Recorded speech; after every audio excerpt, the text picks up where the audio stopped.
नमस्कार मंडळी, तुही रे माझा मितवा या मालिकेच्या पुढील भागामध्ये आपण पाहणार आहोत.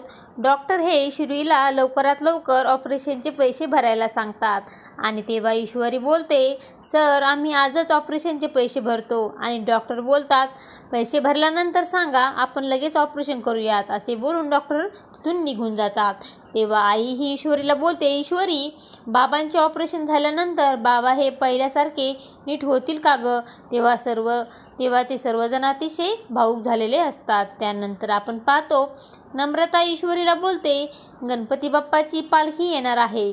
तेव्हा ईश्वरी बोलते, यावर्षी मी गणू बाप्पाचे दर्शन घेऊन आपल्या बाबांसाठी आशीर्वाद मागणार आहे. आणि ती विचारते, पालखी कुठे येणार आहे? तेव्हा ईश्वरीकडे पालखीचा ॲड्रेस आलेला असतो. अर्णवच्या आजीने पालखीला बोलवलेले असते. तेव्हा नम्रता बोलते, परंतु तू आता अर्णव सरांच्या कुठल्या तोंडाने जाशील? तेव्हा ईश्वरी बोलते, पालखीचे दर्शन घेणार म्हणजे घेणार. तर इकडे आपण पाहतो, अर्णवच्या घरी पालखी आलेली असते आणि ईश्वरी देखील पालखीचे दर्शन घेण्यासाठी जात असते आणि ती लांबूनच पालखीचे दर्शन घेत असते. तेव्हा पालखी पकडलेल्या एका व्यक्तीचा पाय घसरतो व तो खाली पडतो. त्याचबरोबर पालखी देखील खाली पडणार. तेव्हा ईश्वरी धावत जाऊन पालखी पकडते आणि त्याच वेळेस अर्णव देखील पालखी पकडण्यासाठी धावत आलेला असतो आणि दोघेही एकाच वेळी पालखी पकडतात.